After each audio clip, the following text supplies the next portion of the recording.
This is the Unstuck movement. I'm your host, Rob Z. This platform is to give you the power to break the chains that are holding you back in your life. These are true testimonies of breakthrough to give you proof for yourself that it can happen for you. These are stories for you to be inspired by. I got to thank the sponsor of the Unstuck movement, the Connected Leaders Academy. Jose Escobar is the creator of the CLA. It's been a very powerful platform for me to meet incredible entrepreneurs, speakers, authors, and leaders from all around the globe. To find out more of what the CLA is all about, make sure you go to the link in the description for this show. Today, we have an incredibly powerful woman of breakthrough on the podcast.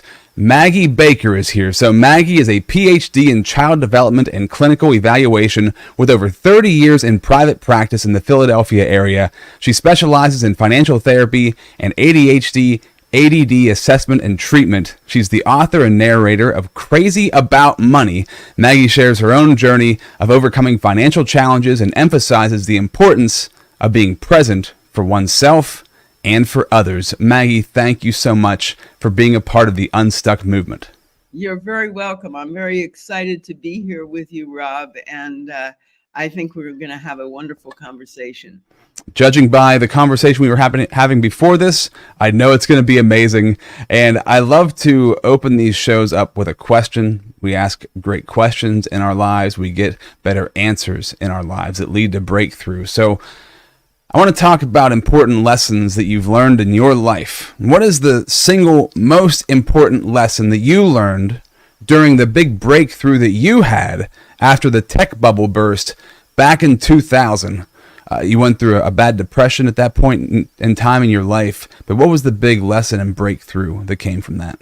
Yeah, I had lost a lot of money because I was so overweighted in tech stocks, and that sent me into about a year and a half depression.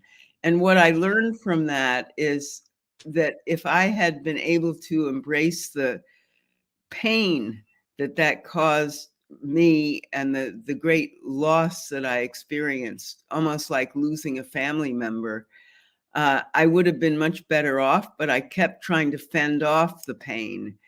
And the more I did that, the more depressed I got because it wasn't really resolving the issue.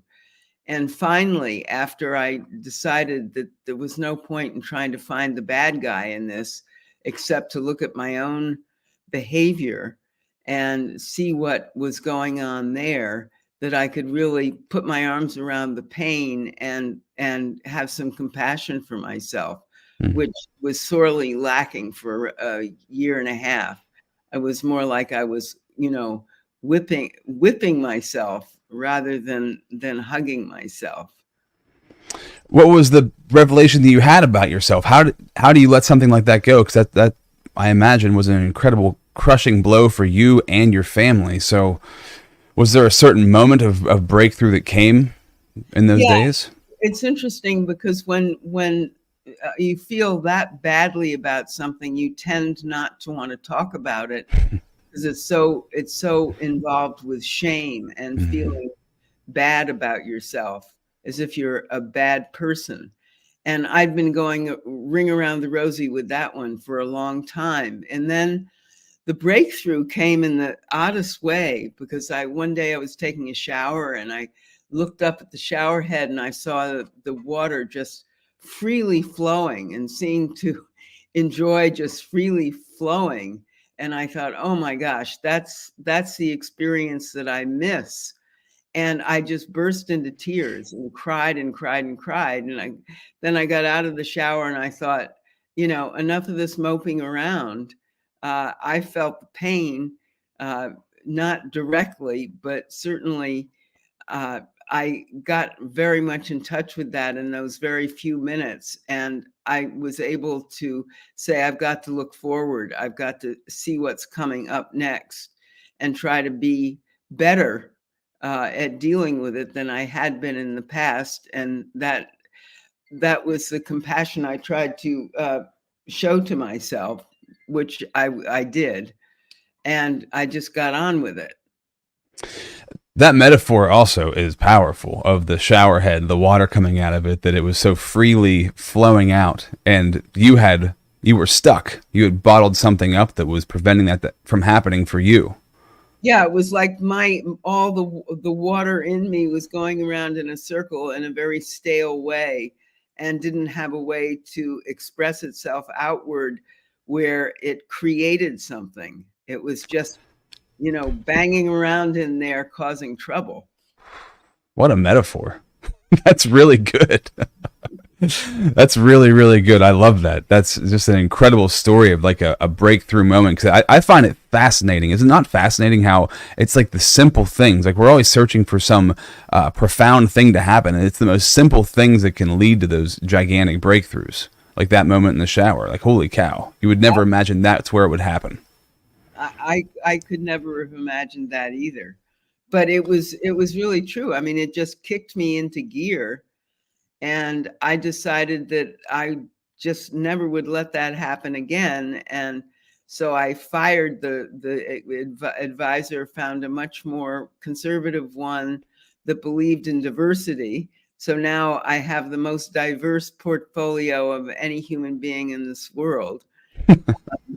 And then I decided I needed to learn about finance and stocks and bonds and all that stuff that was supposedly boring, which I did not find boring at all.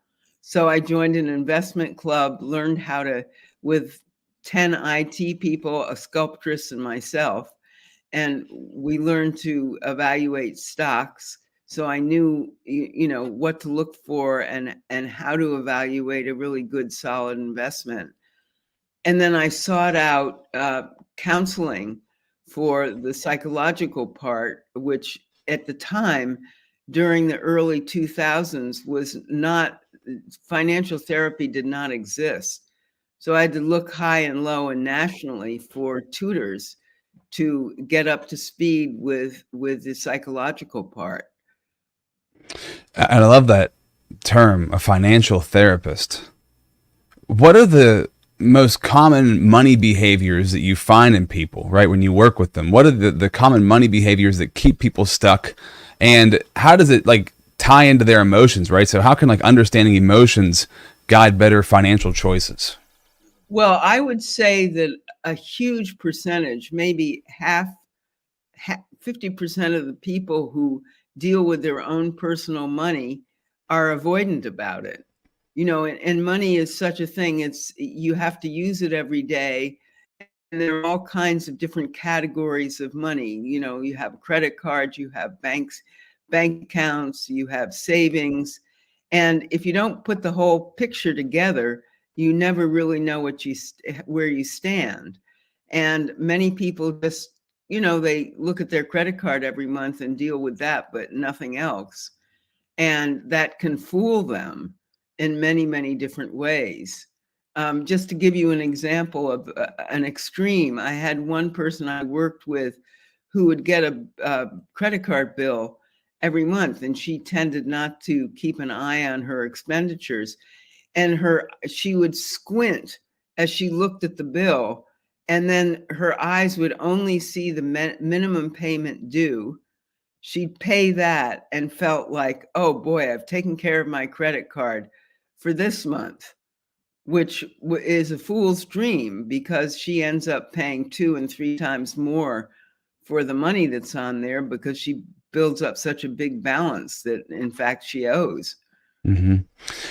And I find it really interesting, because this is true, and I've gone through this myself. It's like a sense of relief. I paid the minimum monthly payment.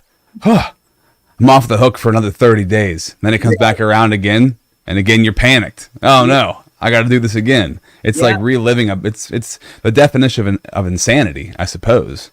Yeah, it's kind of Groundhog's Day. Yeah, it really is. Now, for yourself, so the tech bubble burst back in 2000. What, and that sent you into like this spiral to bring yourself up out of that. How did you change as a human being, right? So this concept of financial therapist and you sought out, I guess, financial therapy at this time in your life. Talk about like the dramatic shift that has happened in you since then, as far as how you now view money compared to how you viewed it then.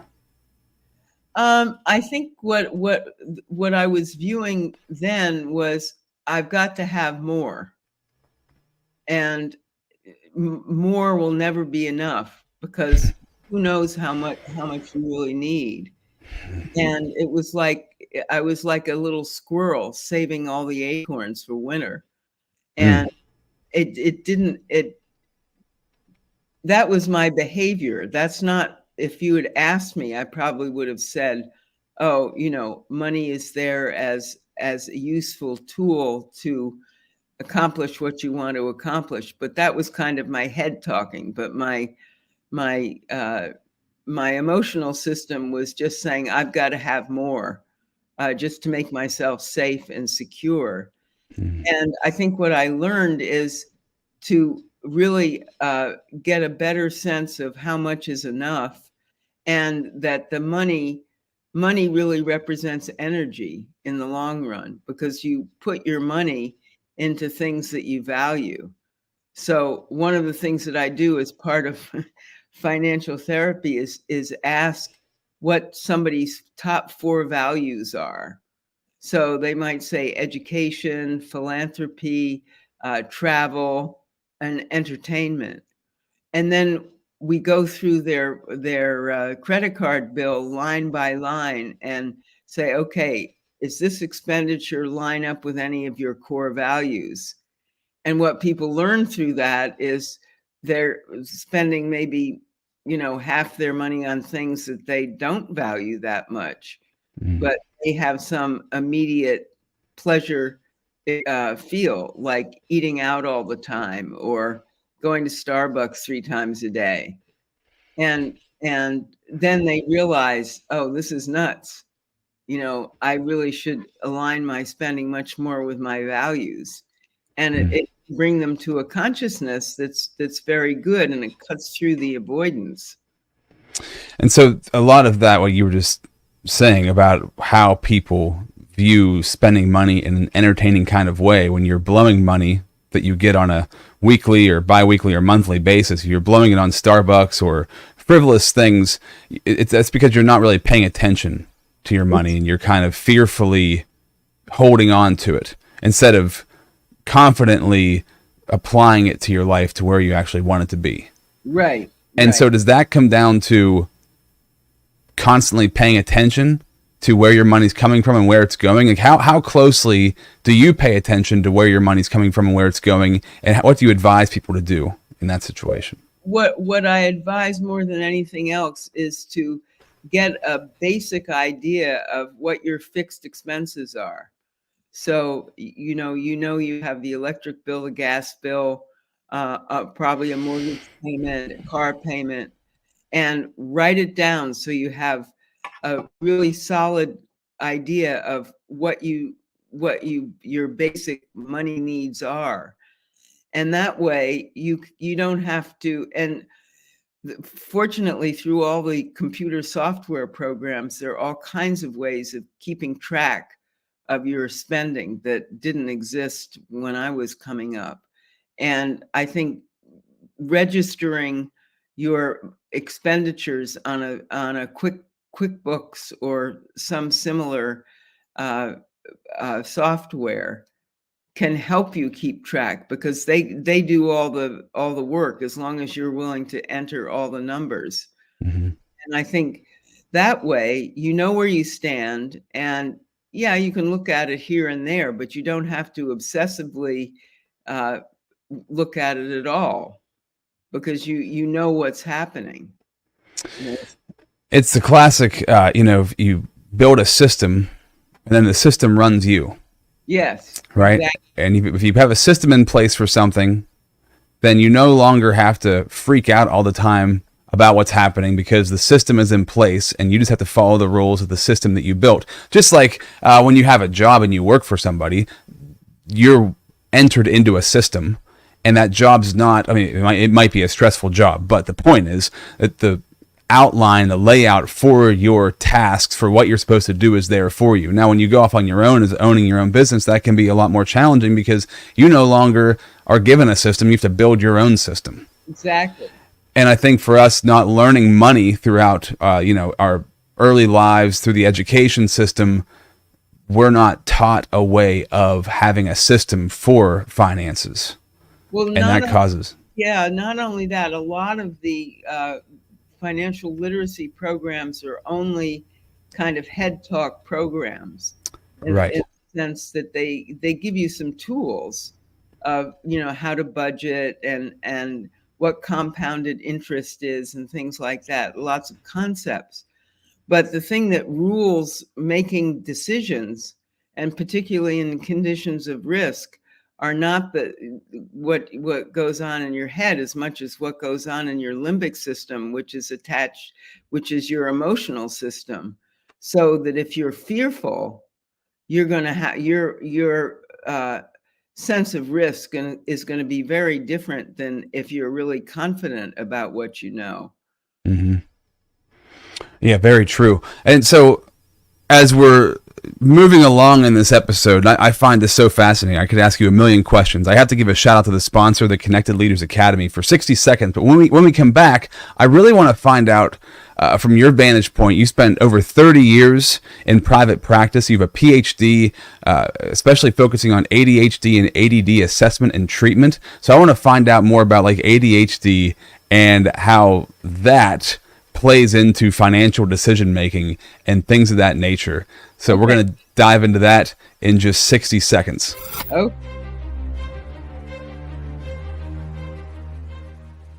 Hi, my name is Jose Escobar, and I'm the founder and CEO of the Connected Leaders Academy. We're a growing tribe, a community of entrepreneurs all over the world, globally, all across the country, high performers, titans of industry. If you're an entrepreneur and you're looking to grow personally and professionally, scale your influence, develop your skill sets, move the needle in your business, more clients, more money, more profit, the bottom line, and of course, grow your circle and your network like never before, this is where you want to be. Join the Connected Leaders Academy today. We are scaling massively. We want to welcome you in. Check me out on Instagram and on Facebook, the @ JAESCO25. We look forward to having you join us. Take care. So, Maggie Baker, I'm somebody who's been diagnosed with ADHD, as most of the world has at this point in time.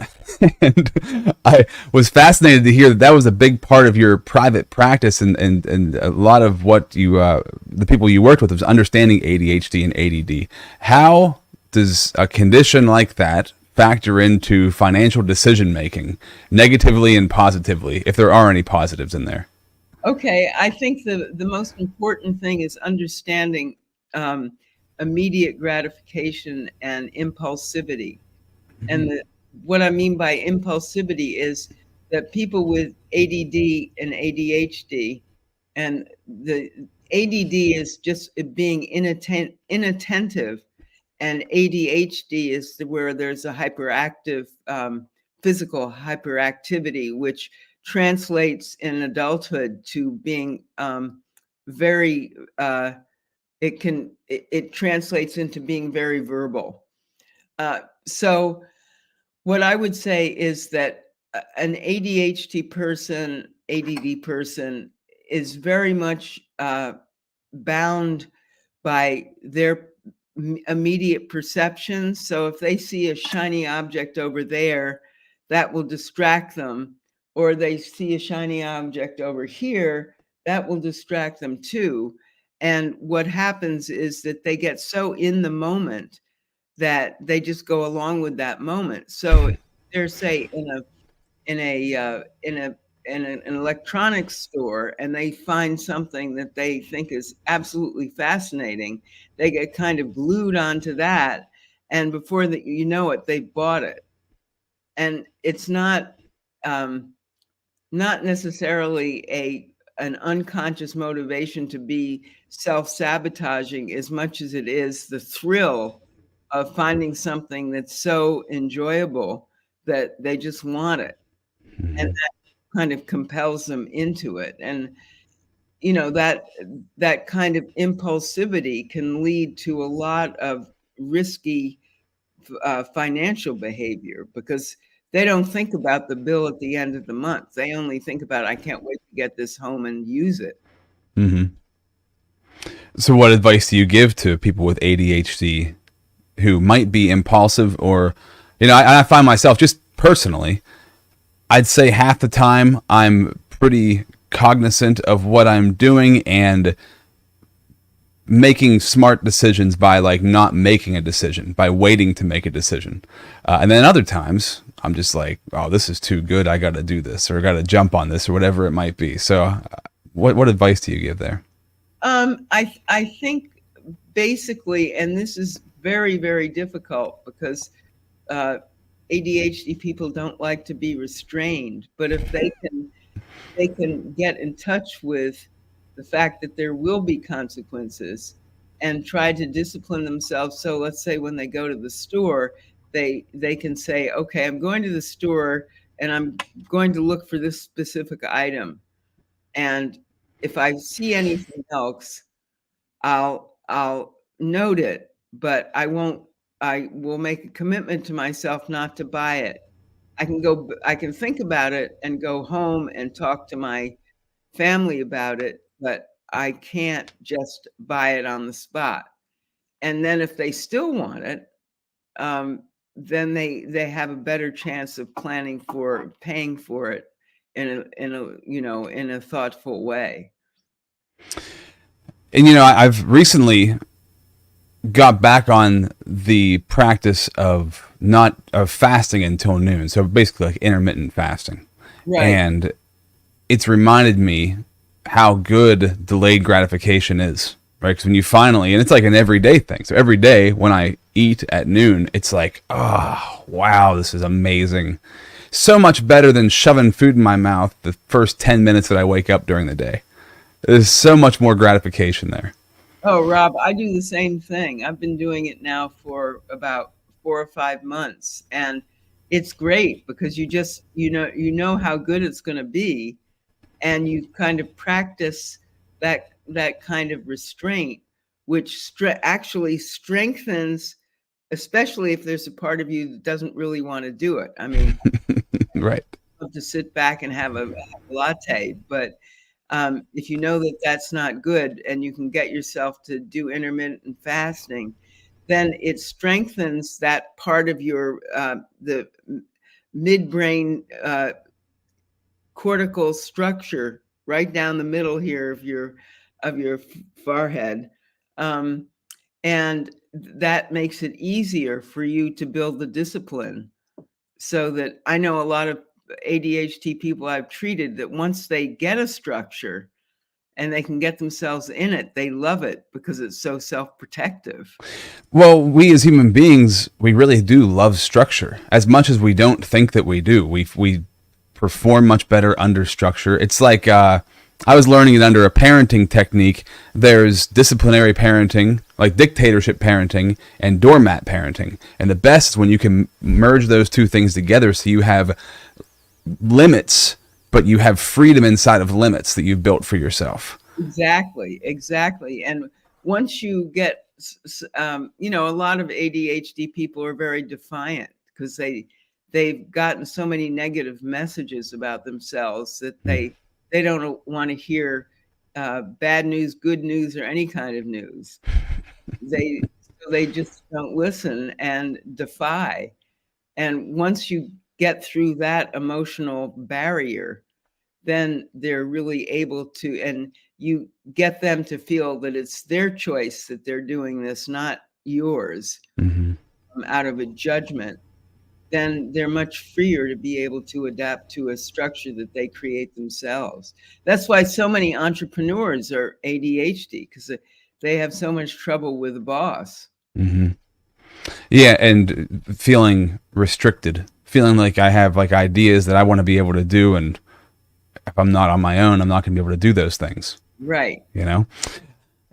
So I love finding out like what quotes and what sayings people live by, what drives them in their life. And when I asked you this question before we had started this podcast, you said the Serenity Prayer, which I love the Serenity Prayer. Anybody who's ever read it probably gets great relief from it because it is an amazing prayer. How has it played into your life? There it is. Do you have it sitting right in front of you? Yeah. Yeah. I have to remind myself all the time to have the courage to change the things I can and the wisdom to know the difference of the things that I can't change. Yeah. So powerful. When did that become a big tenet for your life? I think it's always been in the background, Rob, and I think it came along with the depression. I would read that and as a way of trying to spiritually egg myself on. Mm. I mean, it didn't work very well, but I tried at least. Yeah. Yeah, and it's very true. Like, to know that difference is everything. And There is. it can take a long time to learn the difference and many different situations to learn that difference. When you went through your breakthrough back in the early 2000s and the tech bubble burst and you had that big crash that happened to you in your life, we were just talking about, intermittent fasting and how that builds resilience in you and how it builds strength in you. What did that year and a half of going through that incredibly difficult part of you, how did that build that emotional wealth inside of you? What happened during that period that you think has shaped you moving forward? I think being able to tolerate the pain of my own shame. Wow. Yeah. And the way I tried to hide it from other people as well as myself. But then once I kind of stepped into the light, I remember my conservative financial advisor. He was the one that suggested I write a book about this, and he said, a lot of other people have suffered the way you have, and I kind of looked at him and said, "Oh, really?" And that was how kind of cordoned off in my own silo I was. And then when I all of a sudden realized, my gosh, I'm sure people who were a whole lot worse off than I ended up probably did suffer in very much the same way. And that really resonated deeply with my heart. And I thought, okay, if I can't write the book for myself, I'll write it for them and use my experience as a way of saying, you don't have to go through this so painfully. That if you can learn the lessons that I had to learn by living them, I will be very happy with you as a reader because I've saved you a lot of pain. Life's interesting that way, isn't it? It seems like in some circumstances you can learn lessons from somebody else and avoid the pitfalls. In other sense, it seems like sometimes, at least I'm speaking from personal experience, I know what could happen and I still do it anyway. And I still have to, it's like I almost have to suffer through it myself. I don't know. I don't know if I have to, but that seems to be the way that it goes sometimes. It's interesting how, have you seen that in your clinical practice throughout the years that, somebody's heading for a financial disaster and they can see it coming, but it happens anyways. Yeah. Yeah. Well, I think it depends on how much, it depends on two things. Number one, how invested they are personally in this thing happening. So their expectation is high that they're going to get some fabulous reward from it, and they can't get that out of their head. Or it's some kind of half-truth they learned in childhood on an emotional level, like somebody growing up poor, they get the idea that once poor, always poor. So even if they vow as a kid that they're going to be rich so they don't have to do that again, what plays when they're an adult often is that attachment to the half-truth, once poor, always poor. So they end up, because that's unconscious, they're not aware that that's motivating a lot of their adult behavior. And until they become aware of that, they'll continue to do it. So that if you've got, kind of half-truth ideas left over from childhood that are motivating your adult behavior, the only way you can undo that is by becoming aware of what you are, how you're being motivated unconsciously, so that you can say, wait a minute, that's just not true. I know it's not to be true, and I'm going to show you it's not true. And then you develop the freedom to really do what you want to do. And actually do something about it, right? Right. Because having the awareness is one thing. I imagine working with you is probably incredible to have that, to help somebody find that awareness. Oh, But then once you find it, take the action. And to take the action, a lot of the times you need a mentor, you need a coach, you need somebody who's holding you accountable, because you doing it for yourself, you can fall back into ignoring it or lying about it to yourself. Exactly. Yeah, and you always need somebody else's eyes on what you're experiencing to see what it is that you're not seeing that keeps you looping around internally. Yeah. You had said a life lesson that has had a big impact on you. As much as we all strive for control, learn to accept that being present for yourself and others creates more peace and balance. Yes, because I was talking to a friend who said he lives more half in the past and half in the future, and a very small slice in the present. And I thought, oh my gosh, this poor guy, he's ruminating about regrets in the past, and he's worrying about future events, and he has very little oxygen in the present moment, where he could be spontaneous and open and really learn from all the interactions he's having, either with himself or with other people. So, you really miss out. And I think there's a certain kind of authenticity that comes from really being present, because people can feel that you're with them, and that helps facilitate a positive interaction and dynamic between you and other people, because they feel a certain level of safety. Yeah, you can feel when somebody's connected with you and they're with you, and when they're not, and when they're not with you, it does feel unsafe. You want to get out of that situation. You want to get away from that person because you feel very disconnected.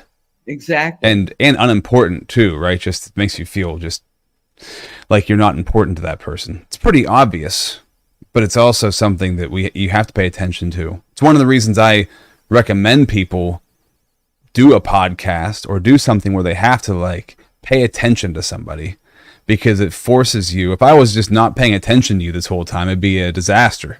But we can have daily conversations with people and not really be paying attention, and then wonder why our relationships aren't any good. Well, it's because you're not paying attention. You're all over the place. So if you have something that forces you to actively listen, it actually creates something good for you. And the one cry I hear a lot is, oh my gosh, either, oh, they finally heard me, which means that you have to listen. Yeah. Or somebody says, I keep reaching out and nobody hears me, because they just rattle back at me, and they don't take the time to ask me about myself, or give me feedback that tells me that they have understood my perception, even if they disagree with it. Mm-hmm. Okay, so as we come to an end of this episode, something we were talking about before we began was I don't know which. So the term wealth or well-being is WEIL, and I'm going to mess up who said this, which language it came from, and how to say it, but help me out here. Oh, it's an Old English term for well-being that got attached to money. How do you say it? How do you say WEIL? Wheel.